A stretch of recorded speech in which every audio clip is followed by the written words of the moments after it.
Yo, Ahani J Stone Rap yukuri Back to duisha Nibo kumukuri Eterezugu Nakuze mbona isi yuzuye amatiku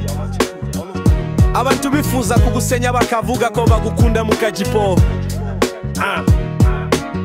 Ariko nje ndini iki Fite indiba Fite amagambo nk'amasasu Umutima ukomera nk'yo kwibaba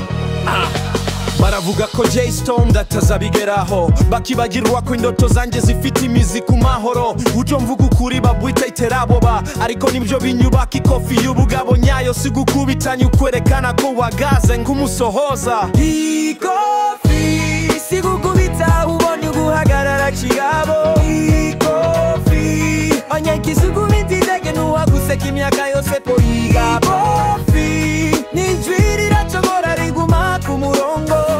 Ubugabo nyabose intambara ni umutima utazigera unko urugendo Yanye mbona abanyakinyoma barwana no kumvuna Nyamara ubuzima bwandemye nk'umugabo utagana kwivumbira rya bugaja Tupac yambuye mu nzozi ngo boy ivuga ukuri nimbyo bigutera imbaraga Nanje ndabyandika ku mpapuro nk'umurage w'umunyembaraga Abanzi baransuzugura ngaho mfite intege nke Ariko imitwe yabo niyo ibananiye bifuza kundoha bikange bitare By'umugabo hagaze ndi nkutaza amateka DJ Stone n'amagambo nyanje n'intwarira kurwaho utete Si ukubita uboni guhagarara kigabo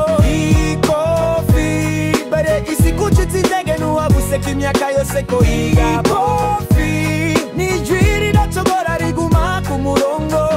Ubugabo nyabose intambara ni umutima utazigera unga urugendo Igi binshi byanditse Dibivuga imbaraga z'amaboko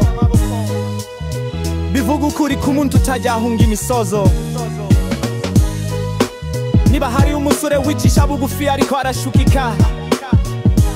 Ninje J Stone N'umutima uhamye ntagira yo gucisha Niba ushaka ikofi Sura ubishigishiye Awubonye ukutinyuka no kunesha urubango n'urwikekwe Old school sinjyana gusa Y'umuco w'ubugabo Nukuri ni guharanira ikizere Ni ugutambuka hejuru y'amagambo y'abantu barira kimpingi baragica burindi Jurot Ikofi ni ubudangarwa bwo ku mutima Ikofi ni ubudigangarara wenye na ukabuda ntatani Ikofi ni J Stone ku murongo w'ukuri Umugabo uhagaze nk'uruvuye ku rugamba Umutima utajya ucika intege n'akariro k'umuriri